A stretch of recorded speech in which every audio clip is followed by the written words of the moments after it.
Hello again. Now we are ready to start a new section. What we're going to be seeing now is how we can use a special type of memory called caches to make the processor memory interaction faster. The processor memory interaction is very, very important for overall computer performance. So understanding that is very, very important. So here's what we're going to see in this section. We're going to see the basics of caches. Then we're going to understand why caches work. We're going to see how to put several caches together into a hierarchy. We're going to see how we organize caches in a way that makes them fast and effective. And finally, we're going to see how we can make software better at using caches. So let's start with a question. So how does execution time of this program grows with the value of size?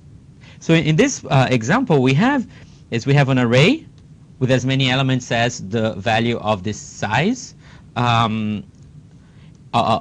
defined, and then we have a variable called a. And all this is doing is adding the value of several of the array elements into a. We're accumulating them into a. This inner loop here is iterating over array repeatedly, so it's iterating over the entire array, and the outer loop is iterating over the entire array repeatedly. So we have an inner loop and an outer loop. Okay? So how do you expect the plot of execution time to be with respect to size? Certainly doesn't go down. It probably goes up because as a value size goes up, this program is going to take longer because the inner loop is going to be longer.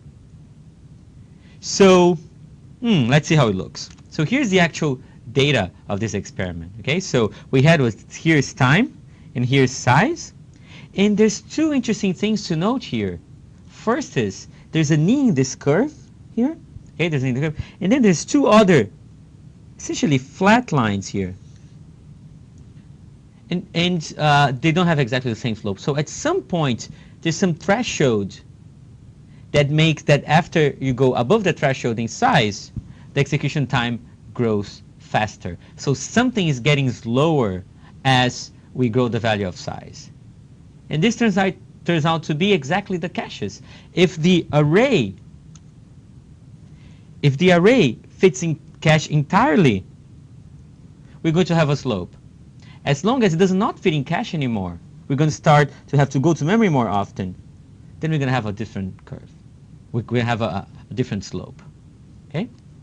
So, and the problem here is that there is this processor memory bottleneck that we need to address. And the reason this bottleneck exists is that the CPU itself had its performance growing every 18 months. Okay, growing very, very fast. That's why we have super fast computers today. And as we saw early on in this course, you see there was a dramatic increase in number of transistors, dramatic increase in performance, and so on. Memory, although memory also evolved, it did not evolve as fast as the processor. Not the memory latency, nor the bandwidth to move data in and out of the processor. So the problem here is that there's a lot of waiting fundamentally, right? If the processor is getting faster, much quicker than memory is getting faster, that means that disparity is growing up. This is also known as the memory wall. Okay? So ultimately, the big problem is that there'll be lots of waiting on memory. Processors do not like to wait. If they're waiting, they're wasting time. It hurts performance.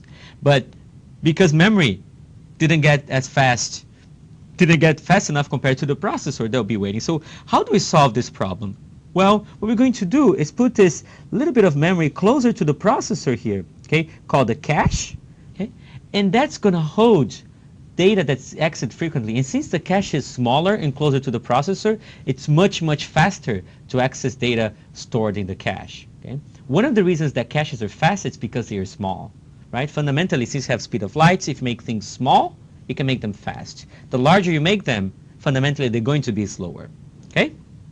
So let's think about the word cache for a second. The English definition is a hidden storage space for provisions, weapons, or treasures. In our case, your treasure is data. Okay? In computer science, the definition is a computer memory with short access time used for storage of data that's accessed, data or code that's accessed frequently or recently. Okay. So, and more generally, it's essentially used to optimize data transfers between system elements with different characteristics. Okay, you could imagine caches. You have a cache for pages in your browser. It's a form of cache. You can cache I/O to disk because disks are also not very fast. So if you access data repeatedly, you can put data in a faster memory. These are all forms of caches. Okay. So let's see now how the general cache mechanics works. Okay, so we have our cache here. And we have memory, and memory is going to have a bunch of locations or blocks. And the unit of transfer between memory and caches is this block. Okay, so that means we're not going to move a byte at a time, and we're going to see that actually helps us a lot. We're going to see that why soon. But let's see the mechanics. Okay, so and one thing that's important to note here, by the way, is that the cache stores a subset of memory. Okay, so again, the reason that caches are fast is because they're small, so they're going to be much smaller than memory. So it can only hold a subset of the data stored in memory.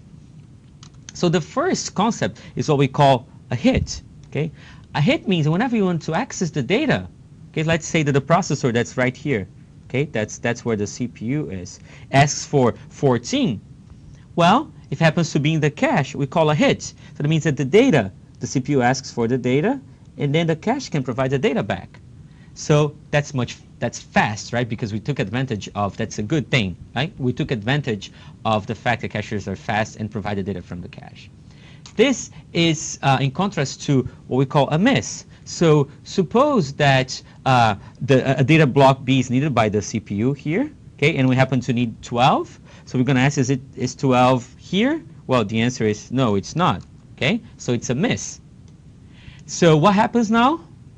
What do you think? Well, we're going to have to go to memory and get the data. So the cache requests 12 from memory. So the value, 12 is obtained from memory, and then it gets transferred to the cache, and now it's stored in the cache.